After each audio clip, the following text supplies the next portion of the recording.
Hey, what's up guys and welcome to the channel. You know it's your boy Anime King, and today I'm gonna be doing part 12 of What If Tsunade was Naruto's mother. But before this video starts, go ahead and check out Naruto, the God of Shinobi on my second channel. I posted a new episode. And also, after this, I'm gonna be posting What If Naruto was trained to be a mercenary, guys. So make sure to stay in tune, guys. And if you haven't yet, and this is the first time you hear my voice, what are you waiting for? New viewer, go ahead and click that red subscribe button and join the Anime King family and be a part of the channel. So, without further ado, let's get straight into it. Start the intro. You can change. You satisfy the rage in me. Take away my pain. You satisfy the rage in me. So the last time we left off, Naruto returned back to the village where he passed the exam with flying colors, him and Sasuke. But because Sasuke was at the academy and it depends on his score, he got the Rookie of the Year. But Naruto didn't really care about that because he know in the real world, reputation and things like Rookie of the Year doesn't really make any sense. So Sarutobi then told everyone in the village about Naruto's heritage. He told Naruto to go outside of the village for a while and he could return after, so Naruto went out to train. Naruto then saw Kiba with a scroll of sealing. As Naruto quickly realized the situation, that Mizuki was the one who tricked him and told him that he must take the scroll and that it's a secret test that not even Naruto and Sasuke has passed. So we came upon the battle with Mizuki and Haruka staring off as Naruto decided to come in and end this. So if you haven't yet, switch across to the playlist and check it out for yourself.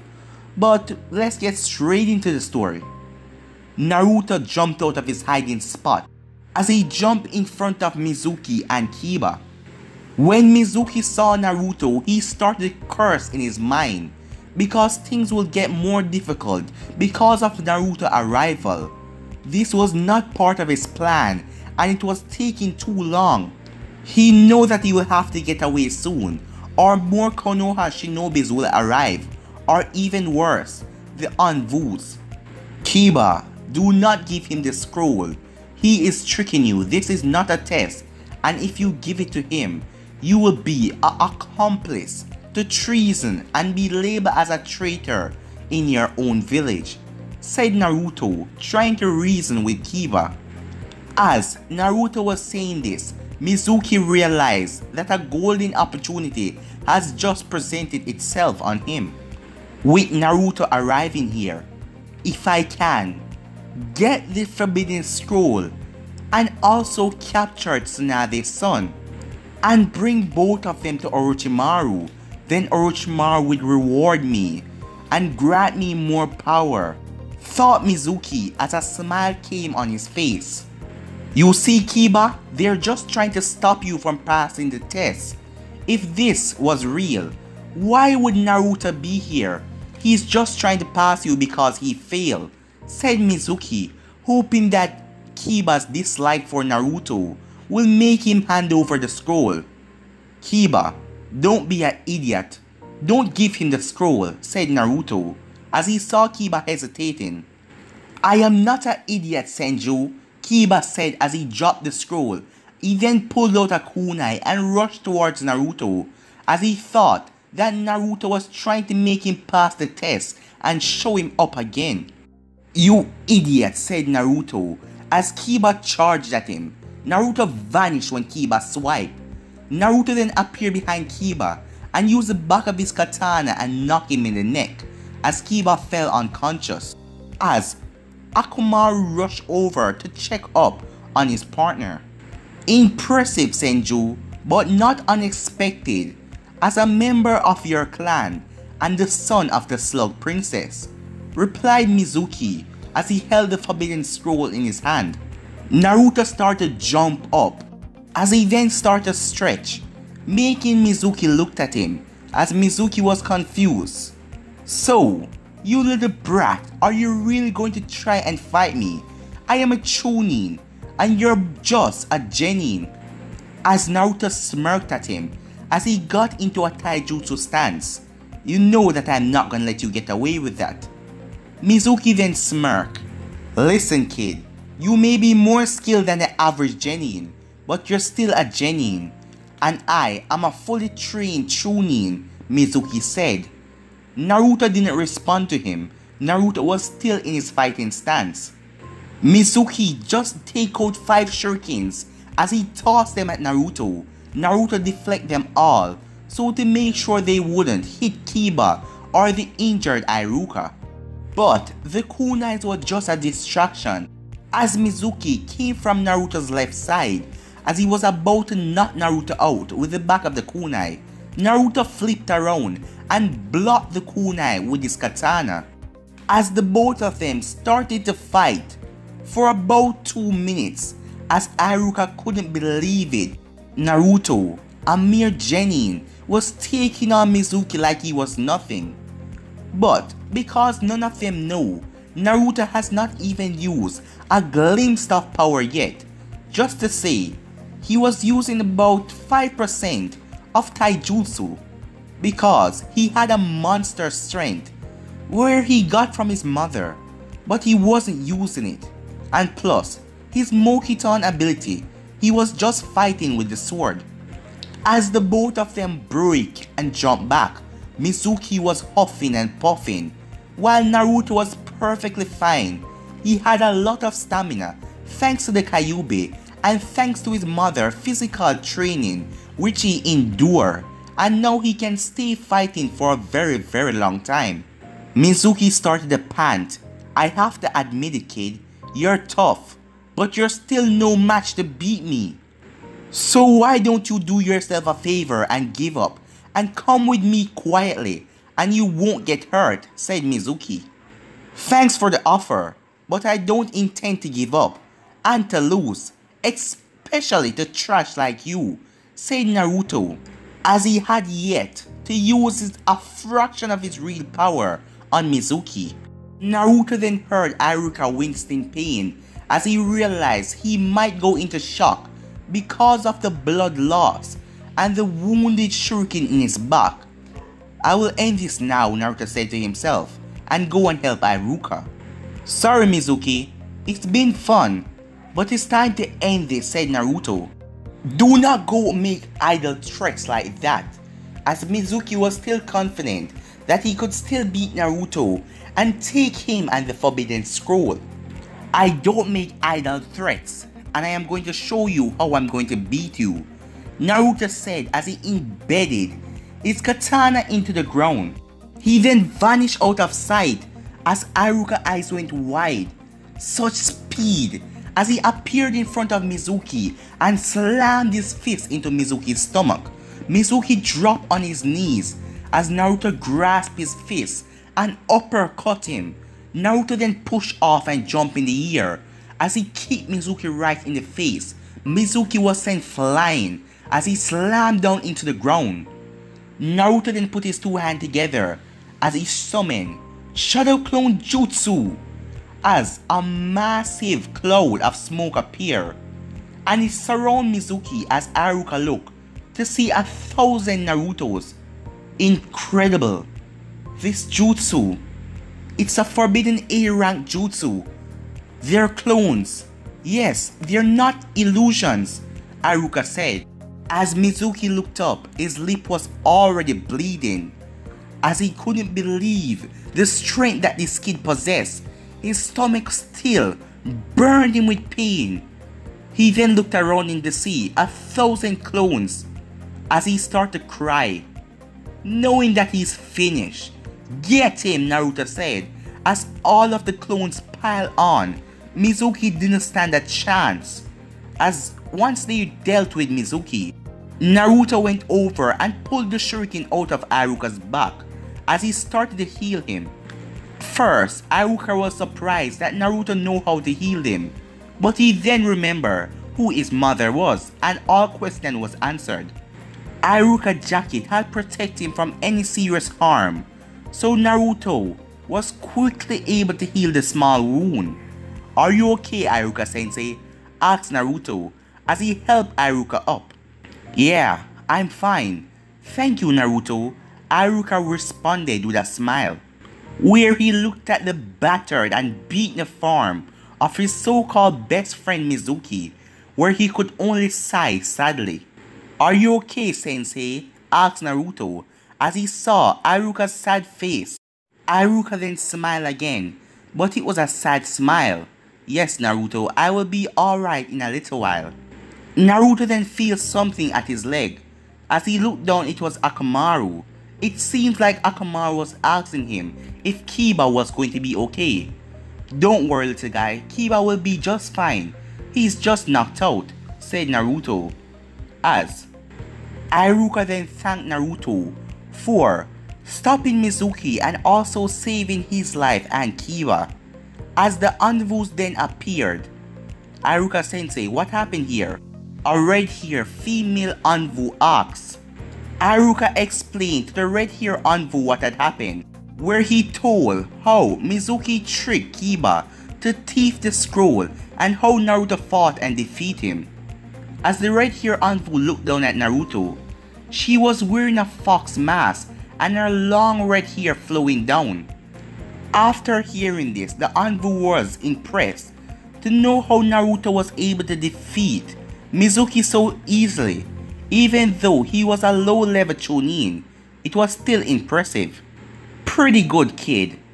Thanks for the help," spoke Fox, where she ordered one of her Anvu members to pick up Mizuki and sent him into interrogation, while she and others will escort Iruka to the Hokage residence and bring the unconscious Kiba and the Forbidden Scroll back, so that the Hokage could debrief both Kiba and Iruka personally. She told Naruto that he wasn't needed, as the Hokage told her to let Naruto go, as Naruto decided to return to his apartment. At the Hokage's office, from his mystical crystal ball, Sarutobi had watched the whole event, as he saw how strong Naruto was. But he still didn't know the full extent of Naruto's ability, as he defeated Mizuki with ease. Even when the both of them were clashing, Naruto seemed to be in tip-top shape same way, as Mizuki was panting heavily. As he was quite proud of Naruto for stopping Mizuki and how he even saved Kiba and Iruka. The next day, at the Hyuga compound, after hearing the announcement about Naruto, the Hyuga compound elders and the main branch have been discussing the news about how it affects their clan in Konoha. Whoever thought that Tsunade could actually have a child, one who could restore the Senju clan in Konoha, said a Hyuga elder. "None of us did," replied another elder. "This could greatly affect our clan standing in Konoha if this boy actually succeeds in rebuilding his clan or gaining his clan power and influence. Our clan will be reduced," said another elder. "Tell us, Hayashi, do you know anything that the boy is capable of?" asked Hayashi's father, the head of the Hyuga's council. "Unfortunately, no, as the Hokage said that he had no knowledge of the boy's capability, as he kept it secret and it will not be revealed until Jiraiya arrived," answered Hayashi. The elders frowned at this, as if they knew what Naruto could do, it will help them plan and more thinking in the future. "So, do we know who the boy's father is? Is he a foreign shinobi, a noble, a member of this village, a commoner?" asked another elder. "No, the Hokage claimed to have no knowledge about that," replied Hayashi. "And do you believe him?" asked another elder. "I do not know. It is possible. But it may be that the Hokage is even hiding something from us." At this, all the elders nodded, where another elder then spoke up. "Have you met or seen the boy yet?" "No. He was attending the academy when he announced the boy heritage to us.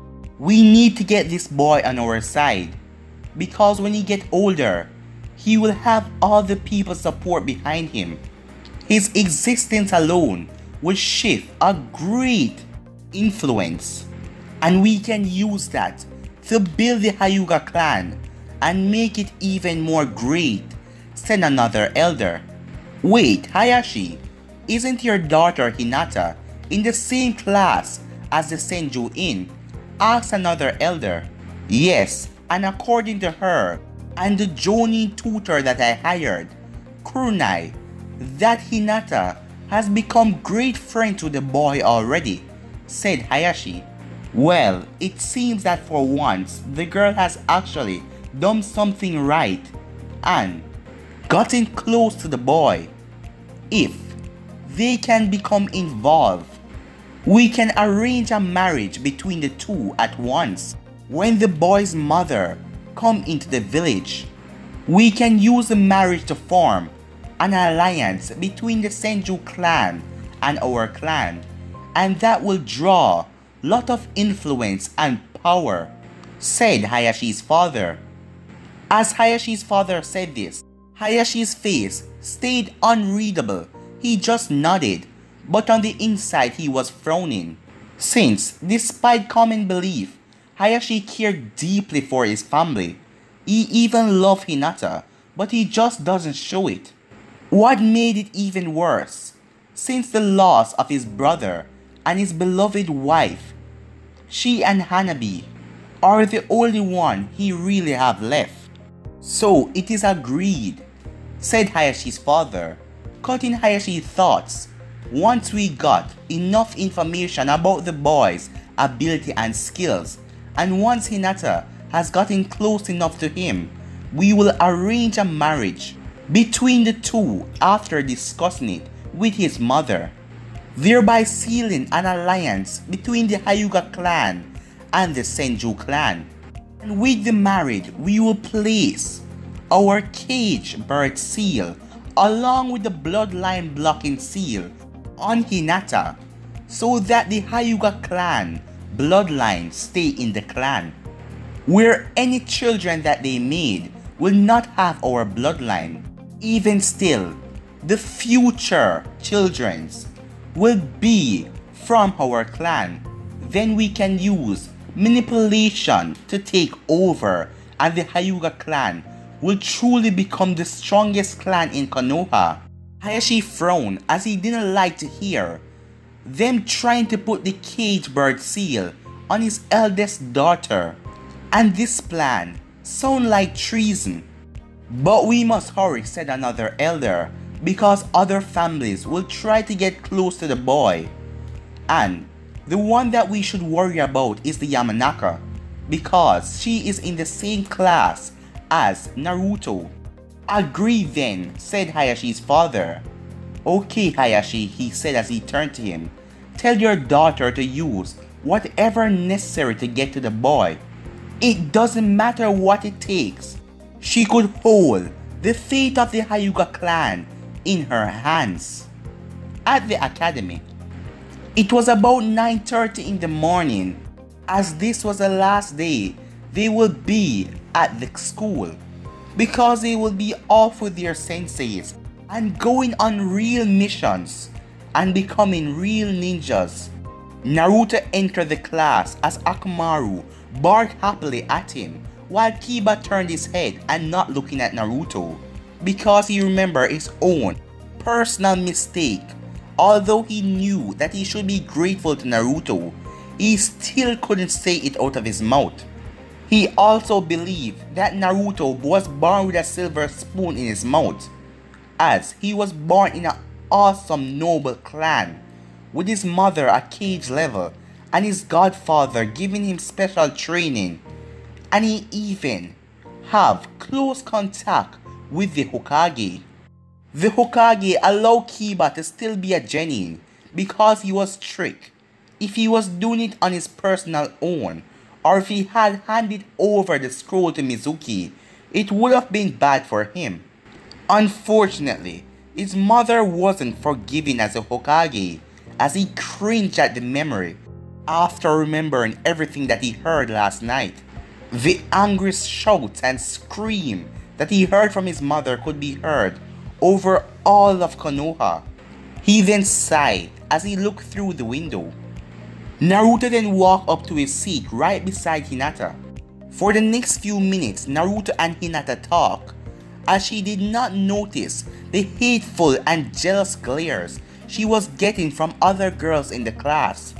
After a few minutes, Sakura and Ino came to the class at the same exact moment as they started to yell at a boy named Tai who was sitting next to Sasuke. Naruto had enough of this after a few minutes as he went down there. "That's enough," he said to the group of girls, as now Sasuke was almost surrounded by the group. As all the boys in the class looked over at Naruto. "Now look, Tai was sitting here first, hence you cannot force him to move just because he's sitting next to the Uchiha. There are plenty of empty seats around him, so if you want to sit down, then have a seat," said Naruto. Unfortunately for Naruto, the fangirls couldn't be reasoned with, especially when it came to their beloved Sasuke. "Move it, Senju. You're between Sasuke, my true love, and me," said Sakura as she pushed him aside next to Ino. As the girl went and tried to pull up Tai from his seat, as Sasuke just watched the girl with an unreadable expression on his face as he's thinking, "Stupid fangirls." Tai sit down on the seat while the girls tried to pull him, as he forced himself down as they pulled him even harder, and they end up ripping his shirt as all of the girls were holding on to each other as everyone came crashing down. Most of the girls fell back into the decks or into the other girls who were behind them, as Ino then hit right into Naruto as both of them rolled down and Ino dropped right on top of him. Once Ino regained her senses, she was staring right into Naruto's blue eyes as she couldn't move. She felt like she was in some sort of trance. For a minute or so, Ino and Naruto just stared into each other's eyes until Naruto finally spoke. "Ino, if you don't mind, could you get off me please?" Where Ino looked down at the position she was in with Naruto, she couldn't help it but blush, as their noses were just a hair strand away from touching each other, as her hand was on Naruto's chest, while he had his hand around her waist. She quickly jumped up off of Naruto with a eep as she was embarrassed. Fortunately for them, no one had been paying any attention for what was going on, as they were focusing on something else, where Sakura held on to Tai, and Tai accidentally grabbed onto Sasuke and pulled him down as well, as the both of them dropped on each other and locked lips for a couple of seconds, making everyone in the class shocked, as the fangirls were angry. They couldn't believe that Tai had stolen Sasuke's first kiss, as the boys quickly jumped apart when Tai felt something dangerous behind him, as he turned around to see the whole heap of fangirls looking at him dangerously. After a few minutes, Iruka came in the class to see Tai all beaten up, his shirt ripped, as he then looked at everyone knowing that something happened. But he decided to brush it off since today was the last day. They do not need a lecture from him. He then gave them a speech, as he then decided to call out the teams and their senseis. As he reached Team 7, Haruno Sakura, Uchiha Sasuke, and Senju Naruto, and their sensei will be Hatake Kakashi. But before he could call out the members of Team 8, Sakura started to cheer and shout, "Ha! True love wins! Take that, you Ino pig!" called out Sakura as she jumped in cheer as she got on a team with Sasuke. Strangely, Ino remained quiet even though Sakura was cheering. Most of them expected she to curse back or say something, but she didn't. She was actually blushing, as no one could understand that strange reaction. As Sakura continued to cheer, her other teammates did not share that joy. "God, why God?" said Naruto, as in his head he was crying. "Why did you put me on the same team as the emo and the fangirl? It would be good if he was on a team with just the Uchiha, even though he was a brute emo. But that fangirl, why God?" Naruto said as a few tears left his eye. "But at least I have that Kakashi guy as my sensei. According to Jiraiya, he is the strongest Jonin in Konoha, and he was my dad's student. Maybe I can learn more things about my dad from him," said Naruto. At least there was a positive side. "So, I am on a team with that worthless fangirl and the Senju. At least the Senju won't be a waste of space like her," Sasuke thought as he glanced at Sakura, as he then glanced at Naruto, who seemed to be looking out through the window. As Sasuke wondered about his sensei, once Iruka had told Sakura to calm down and sit down, he went off to state the other teams, as they were the same as in the canon. As Hinata heard her team of Shino Kiba, at least she was glad to Kurenai be her sensei, but she wanted Naruto to be on her team, even though she knew Kiba, and she didn't really get nervous around that Shino guy and Kiba, but she still wanted Naruto to be on her team because she liked him a lot and liked his positive outlook on life. As Iruka went on to call out all the members of the other teams, as then all the other teams sensei came by, as Hinata waved goodbye to Naruto as she left with Kurenai, as Naruto waved goodbye as well, as Choji, Ino and Shikamaru were waiting for their sensei, as Asuma then came, as Ino was walking out with Choji and Shikamaru, as Ino then turned and glanced at Naruto, as Naruto caught it and her face turned red, as she then turned around and went off. The only team that was left behind was Team 7, as Naruto took this as his opportunity to pull a prank on Kakashi, as Jiraiya had told him that Kakashi always come late. "Senju, what the hell are you doing?" cried out Sakura. "What does it look like?" "I'm setting up a trap," answered Naruto, as he didn't even turn around to look at her. "Why?" she asked.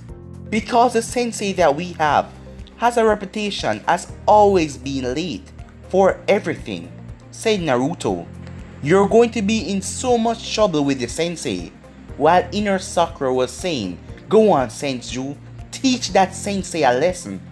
"What do you think, Sasuke?" she asked, as Sasuke looked at her with his same cold, expressionless face. "Like I care," he responded. "So cool," she said in her head as she glanced at him. 2 hours later, after spending 2 hours paying his respect to the memorial stone, he decided to go and see his new students, as he had heard a lot about them. He wanted to see the Uchiha, the last Uchiha in Konoha, and something even more rare than that, a Senju, the last Senju other than Tsunade, that was going to rebuild back the Senju clan that he heard about. So intriguing. As when the teams were being setting up, people complained that Kakashi had the top Konoichi because Sakura was the best in her class, and Sasuke was the last Uchiha, and Naruto was the heir of the Senju clan. For God's sake, how could he get a powerful team as that. So Kakashi was very intrigued to see his new students. As Kakashi made his way to the classroom, he noticed a chalk eraser that was stuck on the door and it will fall once he opened it. The old chalk eraser on the door. That take me back, Kakashi said, as he regained memories of Obito. Kakashi allowed the eraser to drop on his head, as unknowing to Sasuke that was just a distraction, as he thought, what kind of sensei is this to not be able to cite a simple eraser. But suddenly, a stink bomb dropped from above as Kakashi jumped back. He then tripped a wire as a flurry of kunais were coming at him. He quickly used the body replacement technique and replaced himself with a nearby chair, making the kunais hit it. But when he replaced himself, he activated another trap as he stood on a loose floorboard that exploded with orange paint and covered him. As Naruto started to laugh wildly at the now covered Kakashi in orange paint. Sensei, it was all Naruto's doing. Neither Sasuke or I was involved in that stupid prank, said Sakura, while inside of her mind, inner Sakura was cheering madly.